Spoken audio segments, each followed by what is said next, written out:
Welcome back. Another week, another session of Three Ball Walk. Bob, Eddie, Julio here. What's up? Talking, a lot of things happened in baseball this week. We went trade deadline.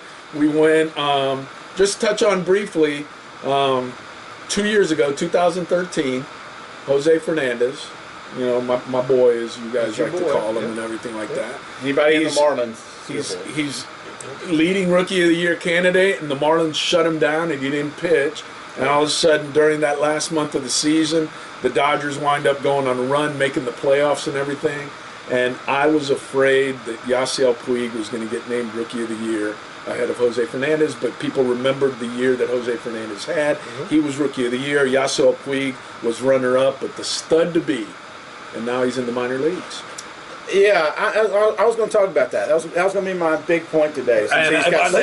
He got sent down. Hadn't reported yet, I don't think. Sent down because they couldn't trade him. They couldn't trade him. All right, so what's the deal here? All right, let's just be honest. Nobody watches this anyway, so we can be honest. There's got to be something more, because you're sending a guy to the minors who's hitting 260.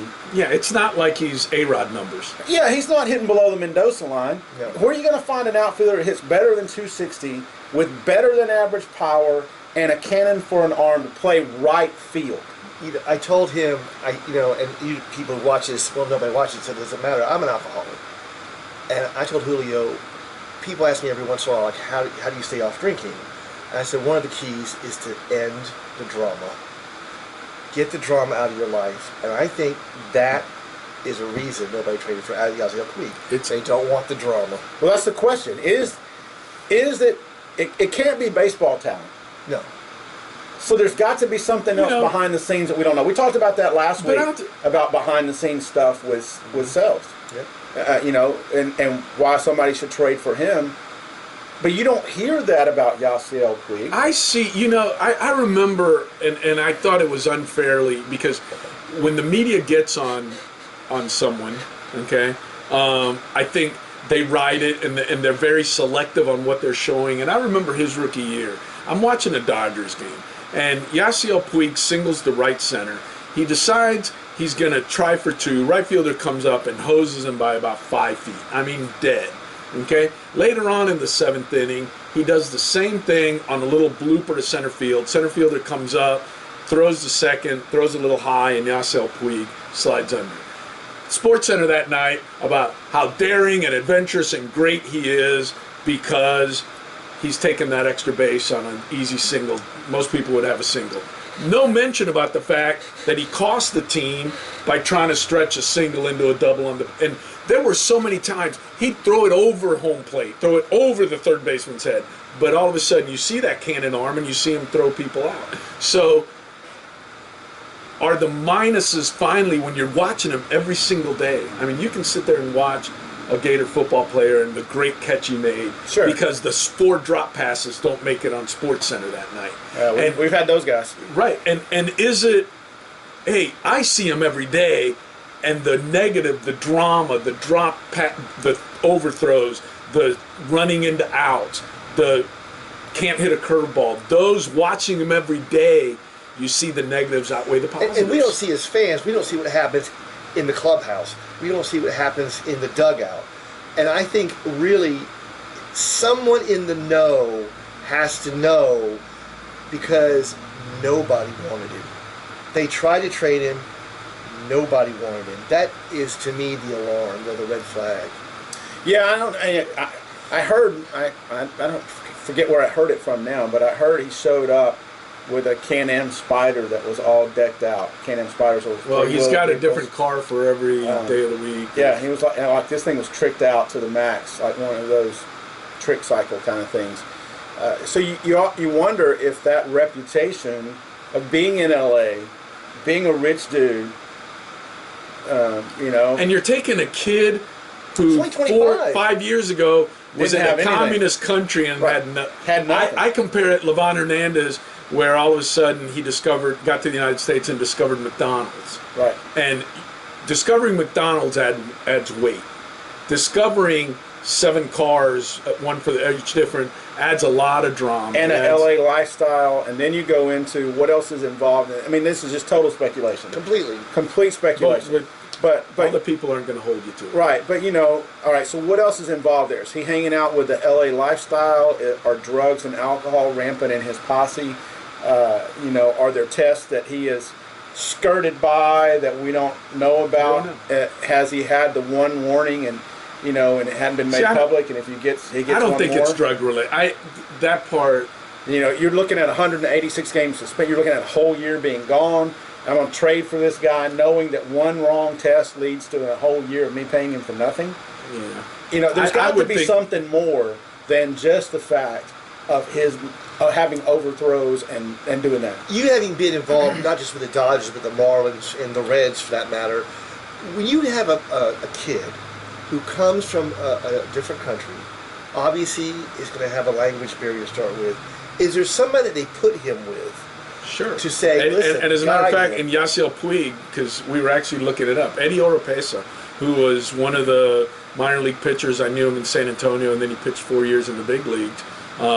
He was hired by the Dodgers, a Cuban player who defected at I want to say the World Games in 1993 in Buffalo, jumped a fence, 8-foot fence in the middle of the game, and defected in Buffalo, and they wound up hiring him to be his mentor and whatever. But again, and it's not only the Dodgers. It's what did Texas do for Josh Hamilton? Right. I mean, they hire somebody to be his. You hire somebody to be his guardian, and for lack of a better word, they're the guardian. But however, at some point, the player is still the boss, and he's going to do what he wants to do, and he's going to do it how he wants to do. As we found out with Josh Hamilton on several relapses. But I still think there has to be something beyond that in order for every team to pass on Puig. I mean, every team. You can't say, I don't think it's collusion. But maybe not every team. Because, there's two ways to look. Because maybe the Dodgers are asking too much. There you go. See, it could be, hey, we still want to try to get something of value back, and teams will sit there, we'll take them, but we're not going to give you anything of value. There was a rumor that he was also thrown into the Josh Reddick deal, where we're getting Josh Reddick and we're getting the two players for the 2 minor leaguers and Puig, and the A's didn't want Puig in the deal. They're all of a sudden, instead of just having but he, for no reason when they didn't have to. Well, they did it originally. It's a big cost.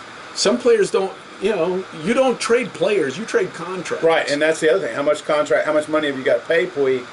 But still, I go back to the fact of how many outfielders are hitting 260 and above with better than average power and a better than average arm and plus speed. He is a 5-tool. And so, how many guys are out there who are better than him? Right. And if you're going to send him to the minors for hitting 260. What does that say to all of your other players who are hitting 240 and 250? Am I? And he was actually hitting He's hit like 301 over the last month and a half or something like that. So you're taking one of your hottest bats and you're saying we're going to send you to the minor leagues. Well, that's just plain bullcrap, for lack of a better word.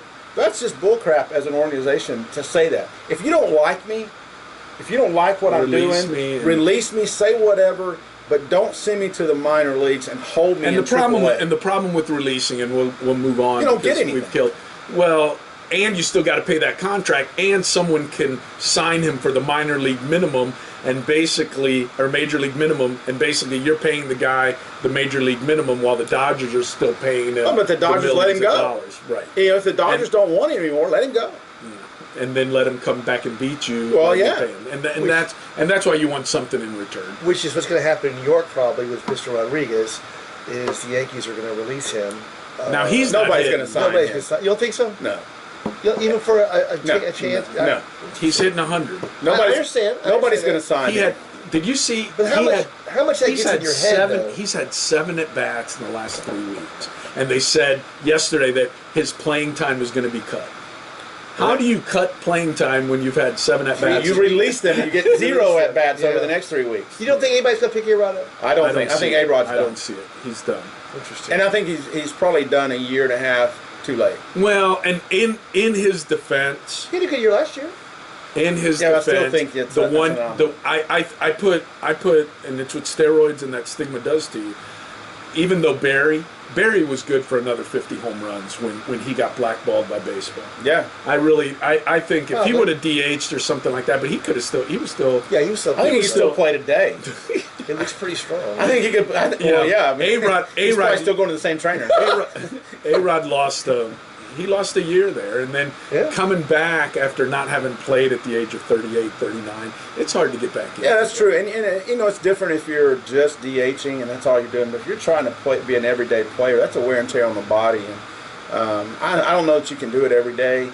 And I think you just waited 1 year too long. But if you're going to pay me the money and you're going to let me try, I'm going to keep trying. Because every player loves a game. Nobody wants to walk away from it. And nobody wants to say, hey, it's time for me to walk away. I think that's why the really good ones are the ones who, when they walk away, you're like, hey, come on, stay another year. Stay another 2 years. Poppy. Yeah. This year, what he's Tearing doing it up. is just phenomenal. But the problem it's becomes so much fun to watch. The problem becomes there, though, when you have a year like that, is everybody starts getting in your ear, come back, come back, come back. And then you have the A-Rod year, and you're like, I should have gone out last year. Yes. Go out on your own terms. Were you surprised at the fire sale the Yankees have had? No, we talked about Yeah, that. I know. But we talked about the Yankees getting rid of it and getting younger. I you was see? surprised how that Miller go. I really was. Did you see? I didn't see that I was it's- gone, so where did he end up? He's in Cleveland. Wow. Makes Cleveland a little better. Well, and the fact No, they out got, of the top 100 prospects in the minor leagues right now, the Yankees went from having 1 to having 7 of them. 7 of the top 100. That's 93 for the other 29 teams. I mean, Yeah, but 7 is a huge all right, but percentage. yeah, 7 is a huge percentage. But then again, how many of those top 100 pan out? So if 50 of those top 100 pan out, that'd be a really Then good you got crop. 3, yeah. Then you got 3 of them.